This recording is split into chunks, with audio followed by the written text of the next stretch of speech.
Haley Ferdinand is what is she? The stepsister of Malayas. This one, Cheryl, her friend, Major Dupin Delight. This one also knows a lot. She knows a lot more than she is saying. How much more? Well, let's get right to it. Just say what you thought about the article that came out today by Globe and Mail. I thought the article was really good. It kind of restored some hope that, going into the new year, that we may have the answers that we have desperately been looking for. Yeah, okay, so this is Haley Ferdinand with Sonny Austin, and I am ready for a lot, a lot of different things. We have to listen in for the priorities. Okay? Always do that. And priorities should be easy to note. And sometimes people can be all over the place, and priorities can be harder to detect than others.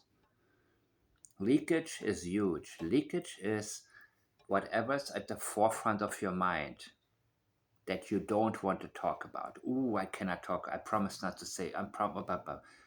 These are things that very likely you're going to slip with.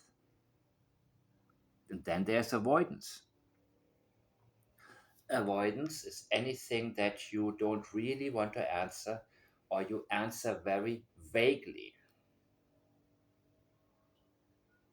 Of course, also distancing language, but here this is supposed to be a okay, deception. Intentions we get to last, and intentions and priorities are sometimes very, very similar. Sometimes within the first sentence they give it away. And there's deception, of course, and distancing, sensitivities, anything that stands out to you. Market people. Market. Let's hear what Haley Ferdinand has to say. Hope, huh?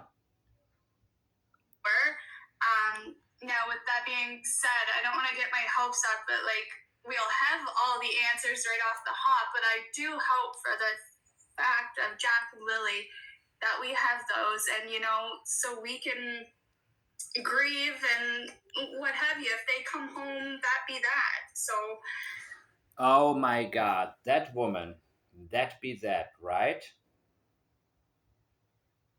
What am I just listening to? some hope that going into the new year, that we may have the answers that we have desperately been looking for. Okay, and answers to what? What is the question? Now, with that being said, I don't want to get my hopes up that we'll I thought you have hope. You don't want to get your hopes up that? have all the answers right off the hop, but I do hope for the fact of Jack and Lily that we have those, and so we can. Incomplete sentence. She doesn't want to tell you what's on her mind. She doesn't want to tell you that there is no reason for certain types of hope. She knows. She knows. I believe Cindy Murray filled certain people in, and Malaya partially as well. Grieve and what have you. If they come home, Grief, yeah. First she said grief. Okay, grief. Yeah, there is no urgency in grief. Grief is a permanent state that will go down eventually, a little bit. Sometimes grief lasts a lifetime. But she put in grief, she placed grief in here, and she is leaking knowledge that Jack and Lily are not alive. And she even emphasizes that with what she says next. If they come home, that be that. So, that be that. If they came home, that be that. That would be what? She knows they're not going to come back home. When you say that would be that, this language she is introducing is It is not a possibility, and it indicates stark contrast to the only reality that she is aware of. Now, this one, Major Duping Delight, she doesn't find it as funny. Mind you, they are her relatives. She sees humor in this, and she cannot hide it. And there's Duping Delight here as well, when she's talking to the journalist. But when she talks, when she read the poem, I believe it was real. The emotions were real that came out. So there are mixed emotions. On the one hand, I believe she's protecting Malaya. On the other hand, you know, but she just told us grief. Again, she is validating what Malaya once said, pain and sorrow. We'll have all the answers right off the hop, but I do hope for the fact of Jack and Lily. I do hope for the fact of Jack and Lily. That we have those, and Of Jack and Lily, that we have those. What was she going to say? Listen in again. This is good. So we can grieve and what have you. If they come home, that be that. So that be that, and that's it? Wouldn't it be amazing if they come home? That be that. Because she knows they're not coming home. She says, if they're coming home, that be that. Well, that's all she can say. Because she knows it's not a possibility. One thing that always stood out was how much you were just wanting answers for Jack and Lily. Oh, this is so horrible. She doesn't, because she has answers, but disregard. I cannot choose who's doing this interview.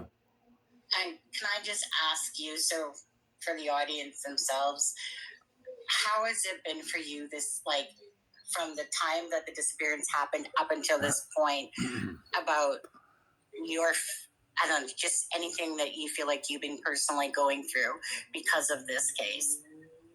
It's extremely hard. It's something that I would not want anybody empty blah blah blah to have to go through. It's something that, you hear about things happening, but not so close to home, not you, not your family. It's been a hard 8 months. Like, we're 2 weeks away from the 8-month mark. And can you clarify what exactly is it that you're going through? Because now there's going to be some major avoidance. Because if they come home, that be that. They're not coming home. There's grief. Again, what was she going to say in that sentence that she, only partially spoke? Want to hear it again? Let's hear the whole thing, man. Today by Globe and Mail. I thought the article was really good. It kind of restored some hope that, going into the new year, that we may have the answers that we have desperately been looking for. Now, with like what? That being said, I don't want to get my hopes up, but we'll have all the answers. You don't want to get your hopes up right off the hop, but I do hope for the fact of Jack and Lily that we have those, and so we can grieve and what have you. If they come home, that be that. So one thing that always stood out was how much you were just wanting that be that answers for Jack and Lily. And can I just ask you, so for the audience themselves, how has it been for you, this, like, from the time that the disappearance happened up until this point, about your, I don't know, just anything that you feel like you've been personally going through because of this case. It's extremely hard. It's something that I would not want anybody to have to go through. It's something that, you hear about things happening, but not so close to home. Not you, not your family. It's been a hard 8 months. Like, we're 2 weeks away from the 8-month mark, and there's nothing that eases. Too much about 8 months, too much about 2 weeks away. There's major avoidance of what it is actually. What is the hard part? Knowing that your step niece and step nephew have passed away? There is so much more.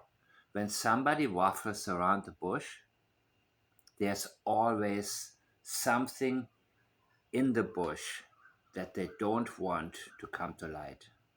Is the pain of wondering what happened. The pain of wondering. Well, are you searching? Are you actively searching? I know here you have a shirt with their pictures, but there's a big difference between using pictures to search and to keep the memory alive of 2 children that have passed away. Happened. It's been really hard mentally, physically, trying to pull yourself up out of bed to get your days going. And oh God, she's overdoing it. But we have to do that, and we're now I don't know, but we have to do it. Doing it for Jack and Lily. Blah blah blah. Whenever, and that's what Sunny Austin. Do it for Jack. Share my videos. Do it for Jack and Lily. Really? This is an empty phrase. Same like saying, bring them home. I want them home. Katie Proudfoot all the time. Bring him home. I want him home. Bring him home. Bring him home. These are empty phrases that she throws it in there later because she thinks it's for dramatic purposes. She thinks it enhances the validity of her speech. But who else would you be doing it? Who else? Who else but Jack and Lily? You actually physically have Haley here to discuss those clips that are. And I mean, they're pretty self-explanatory as well. You have asked me some questions. I answered back to them. Now, with that being said, I answered them with, confidentiality, that they weren't going nowhere, which you explained, yada, yada, we're over it. It is fine. There is nothing in this case that is being said that isn't going to be out there. Hell or high water here, everything's going to be out. It is what it is. Everything is going to be out. It is okay. Are you sure about that?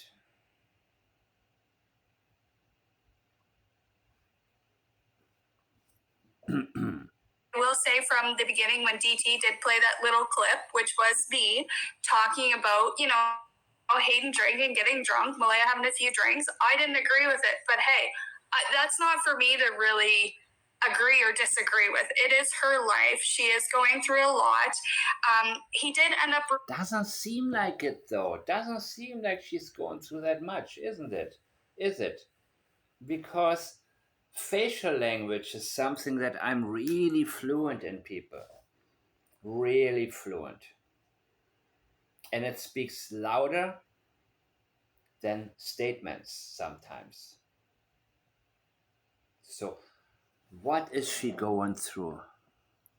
Like I said, I'm pretty fluent in facial language. Of course, I hadn't seen it and I was surprised to see it again after, well, let's say it like this. This is Malaya at the beach with her friend.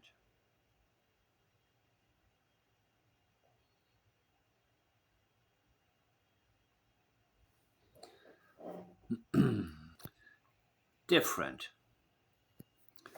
But again, what is she going through? The details. I don't hear about worry for Jack and Lily. I hear only concern what Malaya may be going through. From none of them do I hear. I wonder, are they doing okay? You see, if you think they're with relatives and they've been rescued, then you should be happy, right? But of course, Darren has recently informed us that he was lying for Daniel. So, End up removing that once I reached out to him. But he wanted to have a conversation with me and I wouldn't conversate with him. So this has got me feeling kind of like, okay, she won't talk to me. She's not giving me any no. So let's just go, do her dirty in a way. Oh, just the end there, I said that I said what I said, and I said it with my whole chest, and everything that I said has come from either something I was told from Malaya, something I have heard, something I have gathered myself. Like, it's no crazy secret. I knew it'd be out there, but I didn't think somebody would, want to throw shade at me that way, which is fine. We're here now. We're going to go through them. It is. I have no idea what that was, what it was all about. I don't care either. Because I already know that you're hiding important things. These clips were from August 14th and 16th. I'll play this first. I spoke to Malaya regarding that car. She knew nothing about it. She even went to the major crimes fella that's working with her and asked, why the hell didn't I know about this, that you guys were following up on this tip? They didn't even let her know that. But she's saying that she had no knowledge of this car thing happening during that night. Let me just She was okay. So yesterday when Cindy called me, I could tell that she was really upset. And I kind of asked what was going on. So Saturday night, Hayden wanted to go over to her house. She wasn't home. She was working at the hospital. She's an LPN. Okay. So Cindy said, yeah, go over home, go feed the horses, let the dogs out, whatever. So Malaya and Hayden headed over, which is fine. They both stayed the night there. Cindy got back in the morning. Malaya was gone. Hayden was passed around the couch. There was 2 full bottles of vodka gone, liquor strewn across the house, things in a disarray from Hayden and Malaya. Disrespectful. Cindy lost her ass mind. And no, Malaya is not one bit upset. She's walking around, prancing around like her shit don't stink. She's done up to the nines daily, makeup, full outfits. Absolutely. Mother myself, if my children were missing, somebody would physically have to drag me out of my fucking bed. I would have lost my apartment by now because I wouldn't be working, wouldn't have an income. I wouldn't know what to do. The only thing that's saving Malaya for money, is her grandmother, of course, but also the India Brook band gave her thousands of dollars in gas cards, grocery cards, and everything. And she's... Okay, so they, the reservation, okay. Yeah, so they're getting, gotcha. Literally just walking all over them. She doesn't even stay out there in the place that she has. She's either at Cheryl's or in town at Patty's. And Malaya can't even speak without Cheryl butting in or something, even the family. And I know Cheryl because her sister dates my brother. That makes sense right now. Malaya is always controlled by somebody and does not have her own mind. And the person controlling her right now is no longer Daniel, but her. Remember? Malaya hadn't spoken in months. All of a sudden, she starts to talk. Why? Because she wants the money for the fundraiser to go into Cheryl's account. Guess who probably suggested that? No, I doubt that was Malaya. Remember, I said it from day one. Her sister dates my brother and has kids with him. but it's a little ridiculous. I was with them a few weeks ago. We were putting out flyers for Jack and Lily, and Malia's phone would go off, and Cheryl would put her password in and check her phone before she got to check it. Now, tell me that's not fucking troll, and why, I don't know, because Cheryl and Malia were never really friends before. Malia was more friends with Shelby, which is Cheryl's sister. Oh my God. Remember what Janie said. Don't quote me, her name is Shelby, I think. And I said, no, it's not Shelby, it's Cheryl. But so there's also a Shelby. Interesting. Take note of that.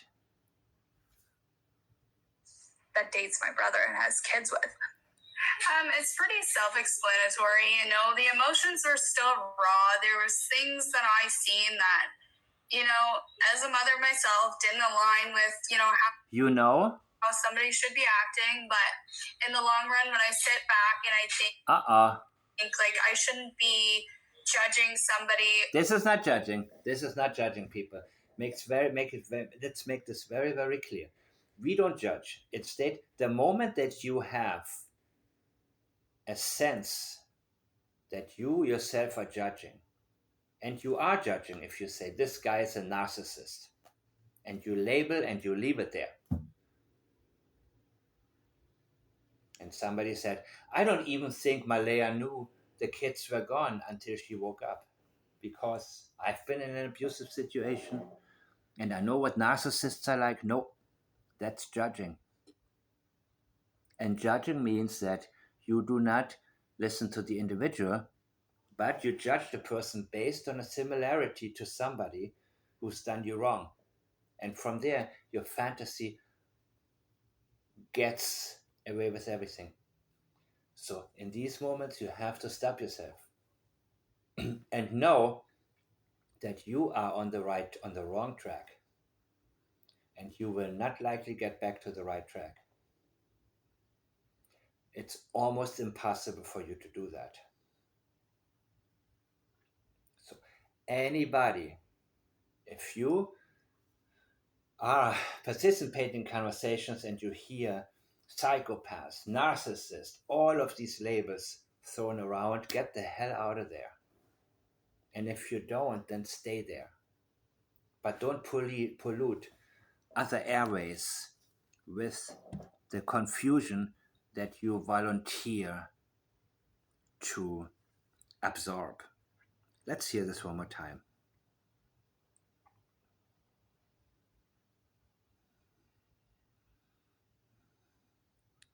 Cheryl and Malaya were never really friends before. So Cheryl is an opportunist. She was never really friends with Malaya. I believe it. All of a sudden,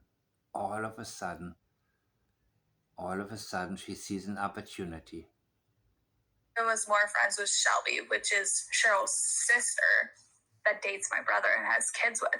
Okay. It's pretty self-explanatory, you know. The emotions are still raw. There was things that I seen that, you know, as a mother myself, didn't align with, you know, how somebody should be acting. But in the long run, when I sit back and I think, like, I shouldn't be judging somebody. This is normalizing after the fact.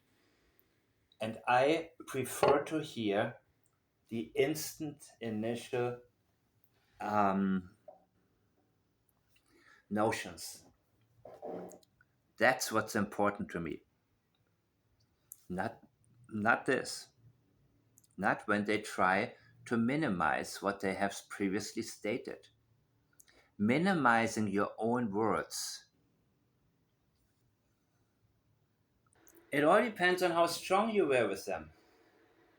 And then it also depends on how you explain to me why.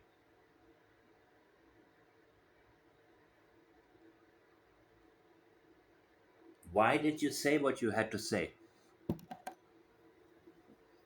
If you give me a good reason why I should ignore it, then you can say, I was at a press conference and one of the journalists, he tried to get me to talk and he gave me false information. I didn't find out until a day later that what he said to me was false, and I understand now he was trying to trick me into making a comment that was accusatory, something like that. Okay. Okay, I got it. Then you can give me a reasonable explanation, but when you're telling me, when all of a sudden you are labeling something as judging, when in reality you said, well, she's getting up every morning, she dolls herself up, right? I hope I'm not getting this wrong here, that it's not the same person. Let's listen one more time. So please pay attention to the chat, by the way, because sometimes some of you are more like you probably knew about this interview a long time ago. I don't know, because Cheryl and Malaya were never really friends before. Malaya was more friends with Shelby, which is Cheryl's sister that dates my brother and has kids with. It's pretty self-explanatory, you know. The emotions were still raw. There was things that I seen that, you know, as a mother myself, didn't align with, because I wouldn't be working, wouldn't have an income, like I wouldn't know what to do. The only thing that's saving Malaya for money, well, is her grandmother, of course, but also LPN. Anyways, so Cindy said, yeah, go over home, go feed the horses, let the dogs out, whatever. So Malaya and Hayden headed over, which is fine. They both stayed the night there. Cindy got back in the morning. Malaya was gone. Hayden was passed out on the couch. There was 2 full bottles of vodka gone, liquor strewn across the house, things in a disarray from Hayden and Malaya. Like, disrespectful. Like, Cindy lost her ass mind. And no, Malaya is not one bit upset. She's walking around, prancing around like her shit don't stink.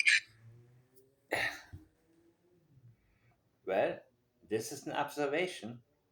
Of course, it's also an interpretation. So we don't necessarily want to go too quickly into saying this person is sad or not sad. But if you think that you're able to read facial language properly, don't try to see anything. Just get sort of the right impression. Look for it. And then let it come to you. Put yourself there. She's done up to the nines daily, makeup, full outfits. Like, as a mother myself, That's exactly my impression that I had of her. Yep. My children were missing, somebody would physically have to drag me out of my fucking bed.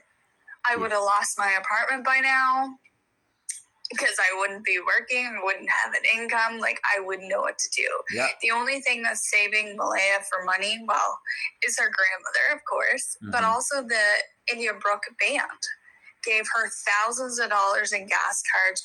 Yeah, she's getting money now. She's still in debt, but she got money. She got nothing to worry about. And 2 less kids to feed, right, Malaya? Grocery cards and everything, and she's literally just walking all over them. She doesn't even stay out there in the place that she has. I think that suddenly she's feeling freedom that she really hadn't had. Not with Cody, was terrible relationship, then it was some other dude, and then it was Daniel, and I don't know, her childhood probably wasn't rosy either. Yeah, there's only one problem with that. Her children are missing. She doesn't have that priority, which in other people's cases would be consuming them to the point where they're immobile, many people. But in her particular case, well, first of all, she's already processed the fact that they are no longer alive. And that's another thing with Madeleine McCann's mom, as an example. She processed that Madeleine McCann was dead. And there was nothing she could do. There was grieving.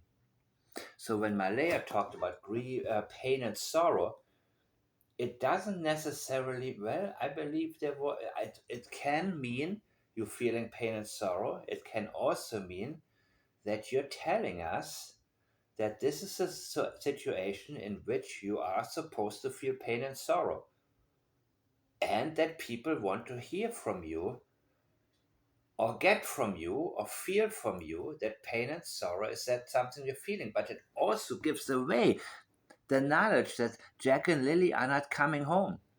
And Haley has the same exact knowledge, people. She knows if they're coming home, that be that. Yeah, that's very dismissive. It's very dismissive because she has certainty. This is not going to happen, guys. It's not going to come true.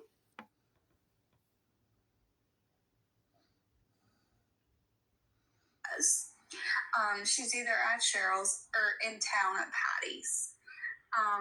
And Malaya can't even speak without Cheryl butting in or something, even to family. And like, I know Cheryl because her sister dates my brother and has kids with him. But it's a little ridiculous. I was with them, I don't know, a few weeks ago. We were putting out flyers for Jack and Lily, and Malaya's phone would go off, and Cheryl would put her password in and check her phone before she got to check it.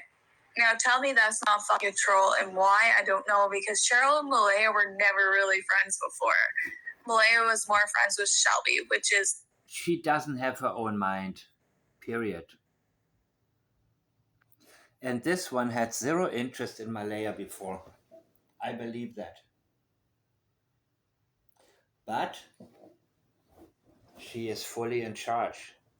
So she doesn't respect Malaya as an equal. But she feels, hey, this girl is famous now. Maybe I can become famous with her. Maybe there'll be some cash in the future, some new opportunities. So she jumped on that. And her real friend Shelby probably, was pushed to the side. So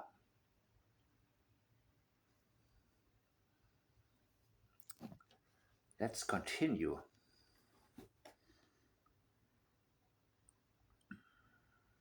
Friends before. Malaya was more friends with Shelby, which is Cheryl's sister that dates my brother and has kids with. It's pretty self-explanatory, you know. The emotions were still raw. There was things that I seen that, you know, as a mother myself, didn't align with, you know, how somebody should be acting. But in the long run, when I sit back and I think, like, I shouldn't be judging somebody, or, you know, everybody goes through things different. And if that was her way of trying... Wait a minute. Well, you were observing that she put her makeup on, full outfit, and she was walking around like her ass don't stink. What does that mean? Well, there's interpretation, of course, in it. And yes, it has a judgy feel to it, doesn't it? But she also gave us some facts. Every day she puts on makeup. She explains to us why this is standing out to her as something that makes absolutely no sense and doesn't align with the mother of two missing children. This is a form of judgment that I believe is not judging. Judging is she's a bad person, she doesn't care about, and no. You were getting a little bit ahead of simply reporting something, but not that far. What you told us was how you perceive it. And it's mixed with the way that she was acting. You saw not one bit of sadness. You saw no sign of sadness. So the fact that you are now trying to minimize or take it back, there's no validity in that, because I agree. Her actions, even Her facial language here is in stark contrast to what we would expect the mother of two missing children to be like. A huge contrast.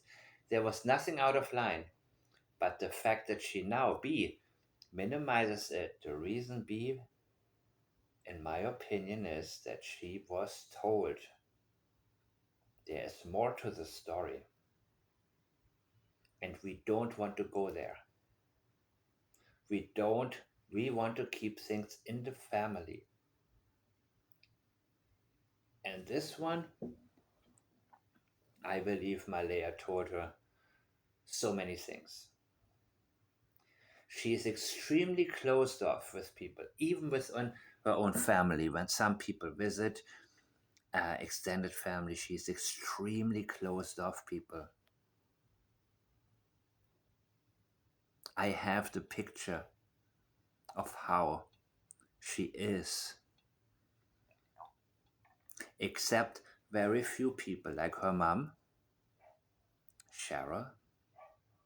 When she opens up, she really, really opens up. Because everybody has a need to tell somebody something. So it's really, really possible for one person to be like Daniel and just feel the need to tell the whole world whatever. Well, he still knows, in my opinion, that he would go to prison if he told us the truth. So he catches himself all the time. But there are people who only are comfortable one-on-one with certain people. And Malaya is one of those. And if that was her way of trying to, show her emotions, which was getting done up, doing things with people. Now she's trying to interpret and misinterpret. Maybe I shouldn't have said so much. I back then didn't pay too much attention to this. It was clear to me, but I didn't want to voice myself too much. I was looking for more statements. But yeah, doesn't mean I missed it. But it means it's also too obvious. So obvious that a lot of people already share it. No, but the drinking and stuff at that time was kind of like, yeah, why? You would think you'd want to have like your full wits about you and you're full in looking for your children. And I didn't feel like at that point she was there. And maybe that was her, ridden by sadness and not knowing what path to follow. Yeah, or you learned that Jack and Lily are no longer alive. And then you learned that if you keep talking about what you observe, people will be even more suspicious of her. Duh. But yeah, it's there. I said what I said, Yep. You said what you said, and you meant what you said. And now you don't mean what you say. So I did take a break away from answering you. I ignored you a few times. I was just like so pissed off, and I was like, you know what? At the end of the day, Jack and Lily are innocent in all of this, and Jack and Lily are innocent? The hell are you talking about? Who said they're not innocent? Who's accusing them of being anything but? They are missing, dum-dum. They are missing. Or the disappearance, as Derwood would say it. The disappearance. No, there's no disappearance, man. No so-called disappearance. You know what happened. They're not just missing. They're deceased. And the bodies have been gotten rid of. And the bodies are now in the international sea. The bodies won't be found for the same reason Amelia Earhart has never been found. And many others.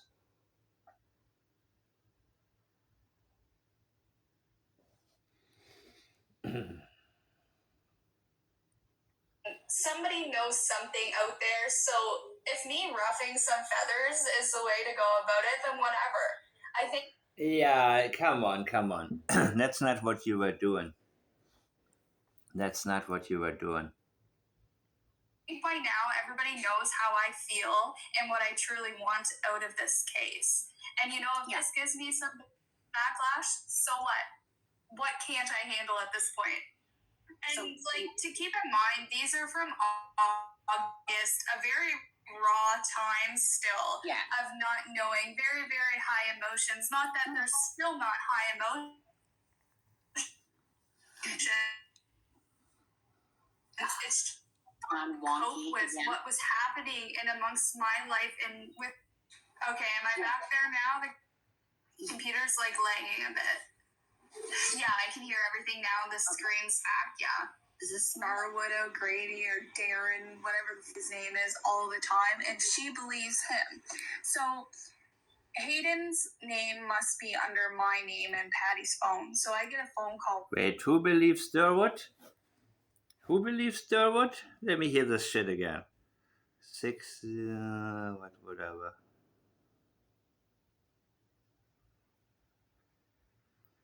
Don't make this too interesting. What was happening in amongst my life and with. Okay, am I back there now? The computer's lagging a bit. Yeah, I can hear everything now. The screen's back. Yeah. Is this Starwood O'Grady or Darren, whatever his name is, all the time, and she believes him. So Hayden's name must be under my name and Patty's phone. So I get a phone call one day from this number that's not saved in my phone, and all I heard on the other end was, "Hayden, get your ass back here." And I'm like, "This ain't Hayden." I'm like, "This is Haley." She's like, "No, I called Hayden. This is Patty." I'm like, "Well, you called Haley, Patty. She's old and senile, and she's a drunk herself." Patty. But I was like, "No, you called Haley," and she's like, all she said was, "Where are the kids? We know you have them." I was like, "What are you talking about?" She's like, "Darwood's right," or something. She's delusional. The whole family. I can see how this old woman, Patty, would believe Durwood. Yeah, I can see that. If she's alcoholically inclined and senile, which, that's Malea's grandmother, right? So how old can she be? 80 something, maybe? Yeah. So they all drink a lot. Okay, got it.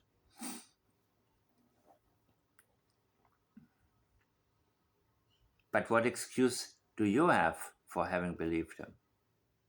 I'm saying that to the ether. Nobody's getting along right now. Malaya and Hayden are siding with Patty. Cindy had to cut them off. Malaya and Hayden are siding with Patty. Because they're being nasty to her. And yeah. I could have worded things a little nicer for Patty. I don't think, you know what you say, this is the type of person who really is hard to listen to because she takes back everything she says. And that's by the way, a regular pattern. There are people who never can be direct. They're afraid of being direct.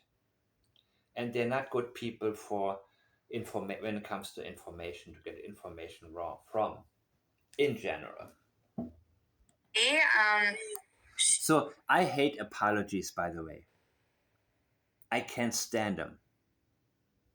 Because the only way, in my opinion, to properly apologize is by changing the way you do things. Don't do it again. So that need to, and the more flowery an apology sounds, the less sincere it usually is. She does have an issue with alcohol. Because if there is really a form of shame involved in your motivation to apologize, you will not go into tangents about it. You will keep it pretty short because you don't want to revisit what you have done or said. Grew up with an alcoholic father. I have no tolerance for it. I call it as it is. And maybe that's part of my And I understand that issue here. I don't know. But like Darren Geddes or whatever his name was conversating with Patty a lot, and she was kind of, she's older and was sick, and she just kind of sided with him. And then there was a point there that Malaya and Hayden kind of got, Cindy has. Yeah, can you imagine, after having heard Darren's conversation with Sonny Austin? Darren was lying and fabricating, and he more or less made this very, very clear to Sonny, who still promoted his lies, by the way. Let's not forget who promoted the lies and led us away from finding out what happened to Jack and Lily. Don't forget that in the future.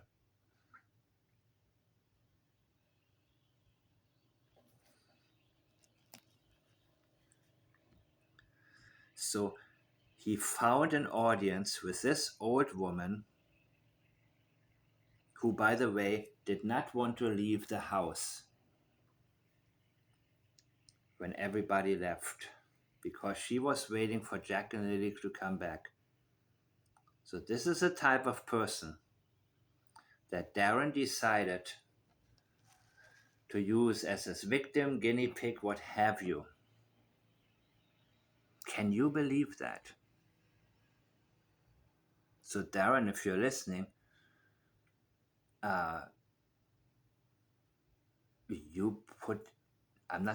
if I need to explain it to you, there's no hope for you. He has rules. On a human level. So crash and burn, dude. Cindy's a good mom. Cindy's a good person, and she has rules, and sometimes those rules weren't being followed. So it was easier to, sway to Patty and get what they needed or stay where they needed to stay, right? So that's part of where that came from. Again, this is how I was feeling at that point. And keep in mind, Darren Geddes or whatever was, threatening me if I kept talking and stuff. So yeah, he does that too. Yeah. So remember, Daniel was too in the chat, in that private chat. Remember that when Daniel's basically like telling you to sit here and you're like, LOL, basically, like really, Mhm. like if you stop talking. Well, I do recall that, but it's like everybody else can talk, so why can't I? Yeah. It's like how I felt, and like I don't know. So well, just to confirm, so you don't have the children stashed away somewhere, do you? I absolutely do not, but at this point I wish that was the case. I wish I had some answers. I wish Jack and Lily were home and things were normal, because they're not normal, and it's very hard to continue to keep going with nothing. Absolutely. And you don't believe that they're on the reserve anywhere hidden by that First Nations, right? ทุกคนครับและนันทำคอนโดตกแต่งใหม่เพราะ That First Nation? Distancing. Absolutely. I mean the emphasis that, not that it's important, but get in the habit of analyzing everything. It'll help you. Not like that from the get-go was just, left ballpark for me. Like, where does something like that even come from? That's exactly what I said, remember? And Durwood tried to reach out to me first. And I was the only one who said it. That's never been the case. Although, people were hopeful that was, but that's never been. I did that one, this one, so I think this is the next part. There is a comment here from Mew Brusher. What the hell is that? From who? Okay. 506. She said at this point, almost 8 months later, Malaya has no knowledge of what happened, and she's fighting for answers just like the rest of us. No, she's not. Yeah, they asked at this point almost 8 months later. Yeah. And you're reading this particular comment, why? Okay, so about the dog Because it's not helpful. part, I thought Jamie's dog was like a beige brown. The dog that she brought out of the camper in the CTV video was black and white, wasn't it? I'm almost certain her dog was beige. So that dog that she brought out of the camper the day for her CTV news interview was not her dog. So that's a weird part that I've been thinking the whole time. Wow. Unless that beige dog was somebody else's dog. I don't know about this now. So the dog that I recall seeing the day of the search was beige. Now, the one in the CTV clip or whatever it was that she did, that did not look like the same dog. Let the real Fluffy stand up. For one, the dog she had didn't like Jack and Lily, and Jack and Lily didn't really bother with that said dog. Okay, so could this be actually the case that she... What dog did she have? But yet, when she was searching for Jack and Lily, Janie took the dog into the woods. But like, if the dog didn't like the kids and the kids didn't like the dog, why would you? Right. That would make no sense, right? Even want to do that? Of course, she knew the kids wouldn't be there. Let's see. Sitting down there tomorrow or not.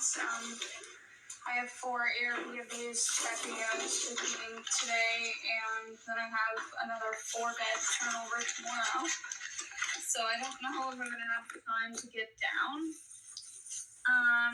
Yes. If I recall correctly, she said it was 4 a.m. I confused myself there after all this came up. If Daniel was up till 12 a.m., his own words is what he said, so I probably confused that. I'm almost certain Malaya said it was like 4 a.m. or so in the morning. She caught him doing that in the bathroom. She walked back down, went to bed. Cindy asked her, well, why didn't you peek in the kids' rooms and check on them? She said it was dark. I didn't bother. Just went back to bed. So that's how that went. All right. So this one I would like to try to clarify, if you don't mind.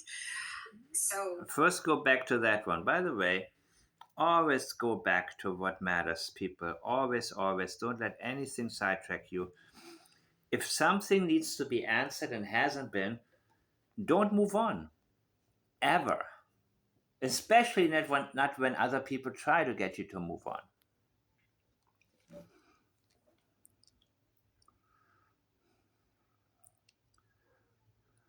I have 4 Airbnbs checking out sleeping today, and then I have another 4 beds turnover tomorrow. Yeah. So I don't know if I'm gonna have the time to get down. If I recall correctly, she said it was 4 a.m.